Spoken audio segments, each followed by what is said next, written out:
Hello good morning दोस्तों। NCERT science physics MCQ class 9 विद्युत देखते हैं।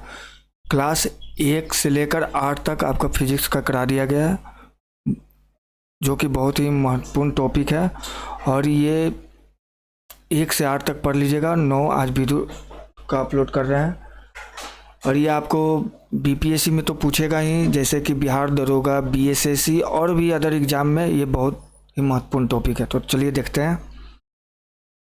विद्युत क्लास 9। दो आवेशों के बीच लगने वाला बल,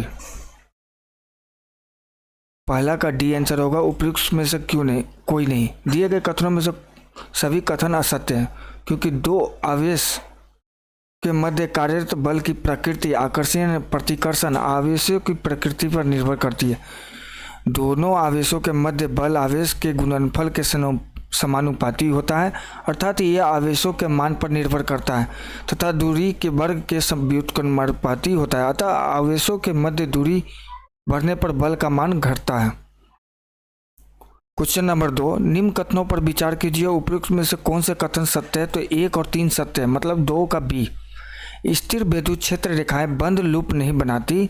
तीसरा, दो क्षेत्र रेखाएं एक दूसरे को कदापि नहीं काटती। क्वेश्चन नंबर 3, निम्नलिखित कथनों में से कौन सा कथन सत्य है? तो तीसरा का सी सत्य है। समविभव पृष्ठ के प्रत्येक बिंदु पर विभवांतर शून्य होता है। इसकी व्याख्या देखते हैं। दिए गए कथनों में से सी सत्य है। समविभव पृष्ठ के प्रत्येक बिंदु पर विद्युत विभव का मान समान होता है, इसलिए समविभव पृष्ठ के किन्हीं दो बिंदुओं के मध्य विभवांतर का मान शून्य होता है तथा समविभव का पृष्ठ पर विद्युत क्षेत्र पृष्ठ के लंबवत होता है, इसलिए विद्युत क्षेत्र में आवेश के विस्थापन में किया गया कार्य शून्य होता है।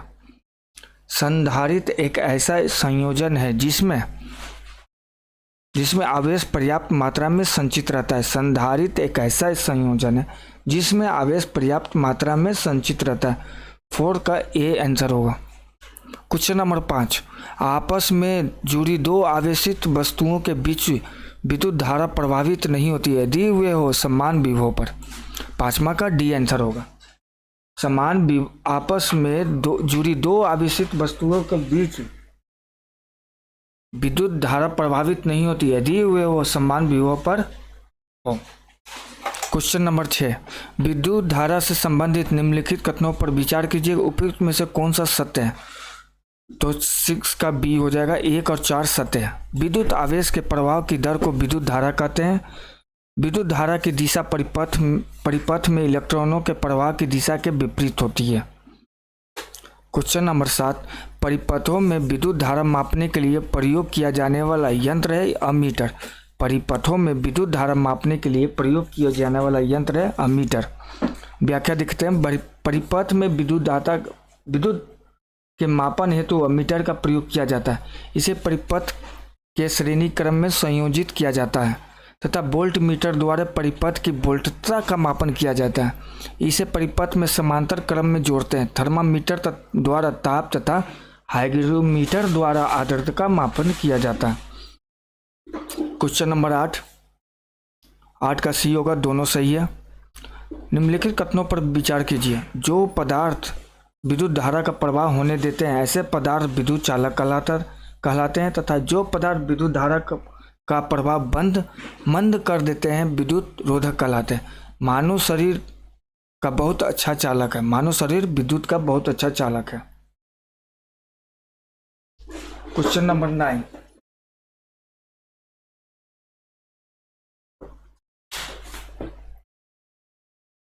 निम्नलिखित में कौन से विद्युत चालक के उदाहरण है? तो 9 का डी होगा। 4, एल्यूमिनियम की पत्ती। एल्यूमिनियम की पत्ती विद्युत चालक का उदाहरण है, क्योंकि एल्यूमिनियम एक धातु है जिसमें विद्युत के चालन हेतु मुक्त इलेक्ट्रॉन उपस्थित होते हैं, जबकि थर्मोकोल, रबर तथा कांच कुचालक पदार्थ होते हैं जिनमें चालन हेतु मुक्त इलेक्ट्रॉन उपस्थित नहीं होते। क्वेश्चन नंबर 10, निम्न में से कौन सा विद्युत का अच्छा सुचालक है? तो चांदी। 10 का सी होगा। चांदी विद्युत का सबसे अच्छा सुचालक है, परंतु सोना, चांदी, तांबा तथा एल्यूमिनियम भी विद्युत के चालक है। चांदी की प्रतिरोधकता दिए गए विकल्पों में से सबसे कम होती है। क्वेश्चन नंबर 11, ओम के नियम से संबंधित निम्नलिखित कथनों पर विचार कीजिए। उपयुक्त में से कौन से सत्य? तो 11 का सी हो जाएगा। पहला दूसरा दोनों सही है। किसी चालक तार के सिरों के बीच विभवांतर उसमें प्रभावित होने वाली विद्युत धारा के समानुपाती होता है।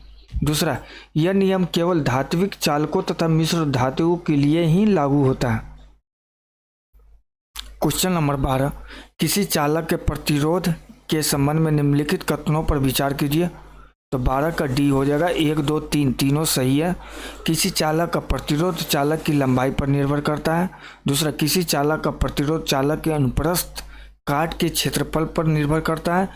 किसी चालक का प्रतिरोध चालक के पदार्थ की प्रकृति पर निर्भर करता है। क्वेश्चन नंबर 13, नियत विभव पर किसी तार के प्रतिरोध को बढ़ाकर या दोगुना कर दिया जाए तो विद्युत धारा पहले की तुलना में आधी हो जाएगी। क्वेश्चन नंबर 13, नियत विभव पर किसी तार के प्रतिरोध को दोगुना कर दिया जाए तो विद्युत धारा की पहले की तुलना में आधी हो जाएगी। 13 का बी आंसर होगा। क्वेश्चन नंबर 14, निम्न कथन ए और कारण आर को पढ़िए, नीचे दिए गए कूट का सही उत्तर दीजिए। तो ए सही है, ए और आर दोनों सही है तथा आर ए सही व्याख्या है। तो चलिए देखते हैं। कथन ए, मिश्र धातुओं का उपयोग विद्युत इस्त्री, टोस्टर आदि सामान्य विद्युत मापन युक्तियों में किया जाता है। कारण, मिश्र धातुओं की प्रतिरोधकता उनकी अवयव धातुओं से अधिक होती है। क्वेश्चन नंबर 15, निम्नलिखित कथनों पर विचार कीजिए। 15 का सी हो जाएगा। 1 और 3 सही है। 1, किसी पदार्थ की प्रतिरोधकता मतलब विशिष्ट प्रतिरोध ताप बढ़ने पर बढ़ती है। तीसरा, किसी पदार्थ की प्रतिरोधकता विशिष्ट प्रतिरोध पदार्थ की प्रकृति पर निर्भर करती है। चलिए इसका व्याख्या देखते हैं। दिए गए कथनों में से 1 और 3 सत्य है। प्रतिरोधकता रेसिस्टिविटी पदार्थ का एक गुण है। प्रतिरोधकता ताप पर निर्भर करती है तथा चालक का ताप बढ़ाने पर उसकी प्रतिरोधकता का मान बढ़ता है। किसी पदार्थ की प्रतिरोधकता उसके पदार्थ की प्रकृति पर निर्भर करती है। कथन 2 असत्य है क्योंकि किसी पदार्थ का प्रतिरोधकता लंबाई तथा क्षेत्रफल पर निर्भर नहीं करता। क्वेश्चन 16, बैटरी अथवा सेल से विद्युत ऊर्जा प्राप्त करने में किस ऊर्जा को विद्युत ऊर्जा में परिवर्तित करते हैं? रासायनिक ऊर्जा को। 16 का सी होगा। बैटरी अथवा सेल से विद्युत ऊर्जा प्राप्त करने में किस ऊर्जा को विद्युत ऊर्जा में परिवर्तित करते हैं? तो रासायनिक ऊर्जा का। क्वेश्चन नंबर 17, निम्नलिखित कथनों पर विचार कीजिए। उपयुक्त में से कौन से सत्य है? तो 17 का बी होगा। विद्युत सेल के 2 टर्मिनलों को मिलाने पर उसके रासायनिक पदार्थ शीघ्र खर्च हो जाते हैं। विद्युत सेल के 2 टर्मिनलों को मिलाने पर उसके रासायनिक पदार्थ शीघ्र खर्च हो जाते हैं।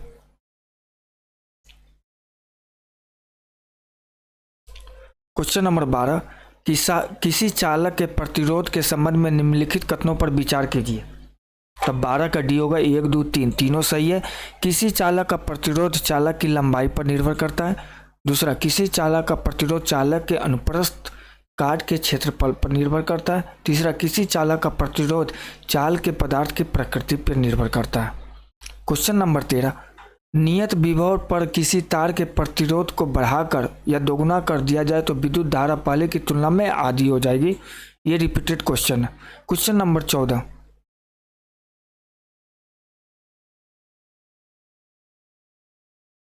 18 अच्छा 17 के बाद ये फिर से रिपीट हो गया। चलिए क्वेश्चन नंबर 18 से देखते हैं। निम्न कथनों पर विचार कीजिए। उपयुक्त में कौन सा सत्य है? तो 18 का सी होगा। बंद विद्युत परिपथ में विद्युत धारा की दिशा विद्युत सेल के टर्मिनल के धनात्मक सिरे से ऋणात्मक सिरे की ओर होती है। दूसरा, 2 या अधिक सेलों से बने संयोजन को बैटरी कहते हैं। इसमें एक सेल का धन टर्मिनल दूसरे सेल के ऋण टर्मिनल से संयोजित किया जाता है। क्वेश्चन नंबर 19, स्विच से संबंधित निम्नलिखित में कौन सा कथन सत्य है? तो केवल एक सत्य है। स्विच एक सरल युक्ति है जो परिपथ को जोड़ या मोड़ सकती। दूसरा, घरों में स्विच का उपयोग केवल बल्ब को दीप्तिमान करने के लिए किया जाता नहीं, घरों में स्विच का उपयोग सभी चीज़ों में किया जाता है जैसे पंखा के बल्ब आदि में। क्वेश्चन नंबर 20, निम्नलिखित कथनों पर विचार कीजिए। उपयुक्त में से कौन सा सत्य है? तो सी सत्य है।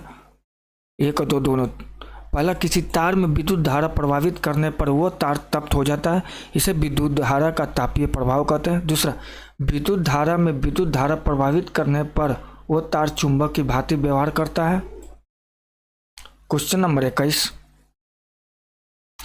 विद्युत धारा प्रभावित करने पर किसी प्रतिरोधक में उत्पन्न होने वाली ऊष्मा निम्न में से किस पर निर्भर करती है? 21 का डी आंसर होगा। उपयुक्त सभी पर। पहला, प्रतिरोध में उत्पन्न होने वाली विद्युत धारा पर, प्रतिरोधक के प्रतिरोध पर। तीसरा, विद्युत धारा के प्रभाव में लगे समय पर। क्वेश्चन नंबर 22, विद्युत फ्यूज का सिद्धांत है विद्युत धारा का ऊष्मीय प्रभाव।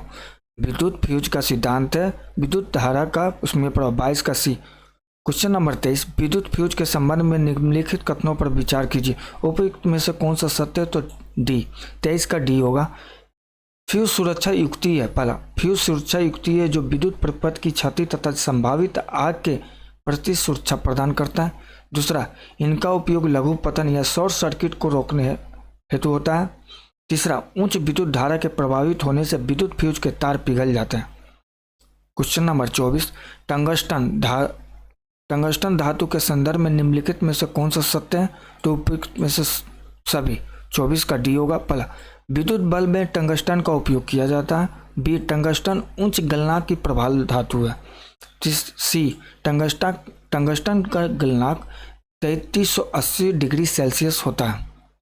क्वेश्चन नंबर 25, बल्बों में रासायनिक दृष्टि से निम्नलिखित में से कौन सी अक्रिय गैस भरी जाती है? तो 1 और 3, नाइट्रोजन और ऑर्गन।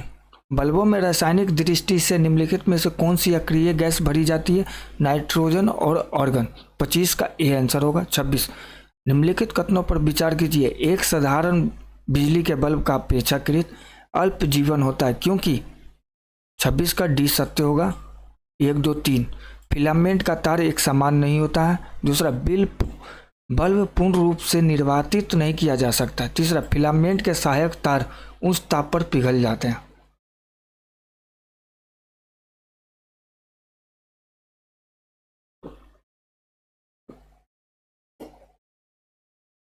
क्वेश्चन नंबर 27, एक मकान में दो बल्बों में से एक दूसरे से अधिक रोशनी देता है, चमकदार है। इन दोनों में से किस बल्ब में उच्चतर अवरोधक होता है?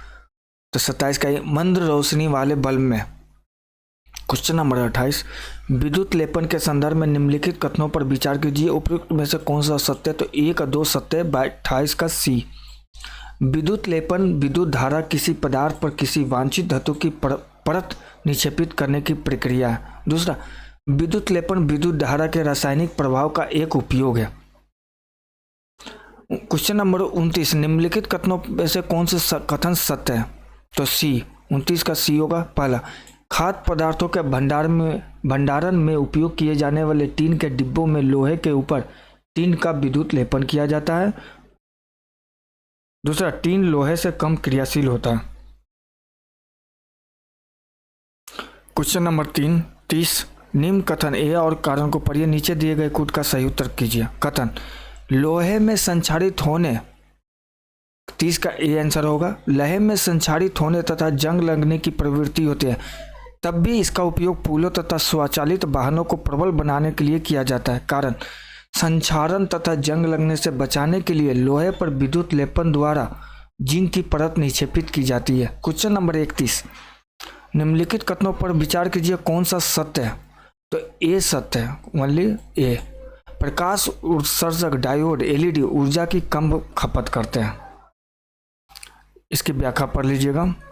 क्वेश्चन नंबर 32, निम्नलिखित कथनों पर विचार कीजिए। उपयुक्त में से कौन सा सत्य है? तो सी सत्य होगा। दूसरा और तीसरा, पेयजल में खनिज लवणों की अल्प मात्रा प्राकृतिक रूप से होने के कारण यह विद्युत का सुचालक होता है।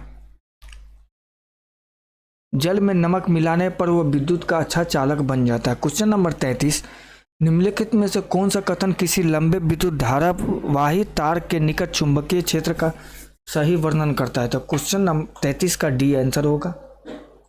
चुंबकीय क्षेत्र की संकेंद्री क्षेत्र रेखाओं का केंद्र तार होता है। क्वेश्चन नंबर 34, दक्षिण हस्त अंगुष्ठ नियम के अनुसार सत्य कथन। 34 का ए होगा। अंगूठा विद्युत धारा की दिशा की ओर संकेत करता है। क्वेश्चन नंबर 34 का ए आंसर होगा। क्वेश्चन नंबर 35, परिनालिका की निम्नलिखित विशेषताओं में से कौन सी विशेषता सत्य है? तो डी, तीनों सत्य है। 35 का डी हो जाएगा। परिनालिका के अंदर चुंबकीय क्षेत्र रेखाएं समांतर सरल रेखाओं की भांति होती है। दूसरा, परिनालिका के अंदर सभी बिंदुओं पर चुंबकीय क्षेत्र समान होते हैं। तीसरा, परिनालिका का उपयोग विद्युत चुंबक बनाने में किया जा सकता है। क्वेश्चन नंबर 36, जब कोई कण चुंबकीय क्षेत्र में गति करता है तो कण पर लगने वाला चुंबकीय बल 36 का ये हो जाएगा 1 2 3 कण के आवेश पर निर्भर करता है। दूसरा, कण के वेग पर निर्भर करता है। तीसरा, चुंबकीय क्षेत्र पर निर्भर करता है। क्वेश्चन नंबर 37, निम्नलिखित में से कौन सा कथन असत्य है? तो 37 का सी असत्य होगा, बाकी ए बी डी सत्य है। तो देखते हैं, मानव शरीर की तंत्रिका कोशिकाओं के अनुदिश गमन करने वाली आयन धारा चुंबकीय क्षेत्र उत्पन्न करती है। बी, मानव शरीर के भीतर चुंबकीय क्षेत्र शरीर के विभिन्न भागों के प्रतिबिंब प्राप्त करने में सहायक होता है। डी, चुंबकीय अनुनाद प्रतिबिंबन तकनीक द्वारा मानव शरीर के प्रतिबिंबों को प्राप्त किया जा सकता है। क्वेश्चन नंबर 38, साइक्लोट्रॉन डीज द्वारा बना होता है, इसमें संबंधित सत्य कथन कौन सा है? तो 2, 1 और 2 दोनों सही है। 38 का बी होगा।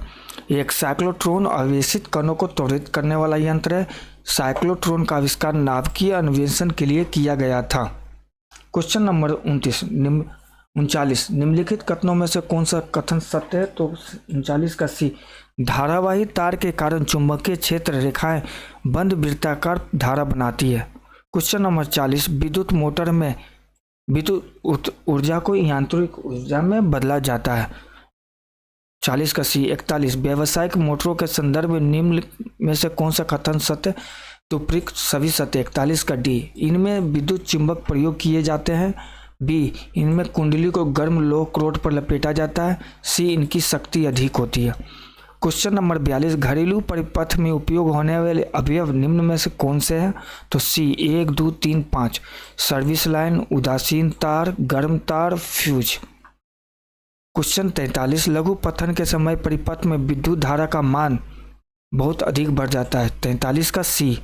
क्वेश्चन नंबर 44, हमारे घरों में जो विद्युत सप्लाई होती है उसकी आवृत्ति तथा वोल्टेज का मान कितना होता है? 50 हर्ट्ज से तथा 220 वोल्ट। क्वेश्चन नंबर 44, हमारे घरों में जो विद्युत सप्लाई होती है उसकी आवृत्ति तथा वोल्टेज का मान कितना होता है? 50 हर्ट्ज से 220 वोल्ट। क्वेश्चन नंबर 45, घरेलू विद्युत तार का स्थापन मूलतः समांतर प्रबंध संबंधन है। 45 का बी होगा। क्वेश्चन नंबर 46, विद्युत उपकरणों में अर्थ का उपयोग होता है सुरक्षा के लिए। 46 का सी। तो दोस्तों, क्लास 1 से लेकर 9 तक का आपका एनसीईआरटी फिजिक्स का एमसीक्यू करा दिया गया है, तो आप इसको देखिए और 1 से लेकर 9 तक, और चैनल को सब्सक्राइब, लाइक, कमेंट करिए। अगर कुछ और इसमें ऐड करना है, चाहे कुछ त्रुटि आपको लग रहा है, तो उसके लिए कमेंट कर बताइए। Thank you.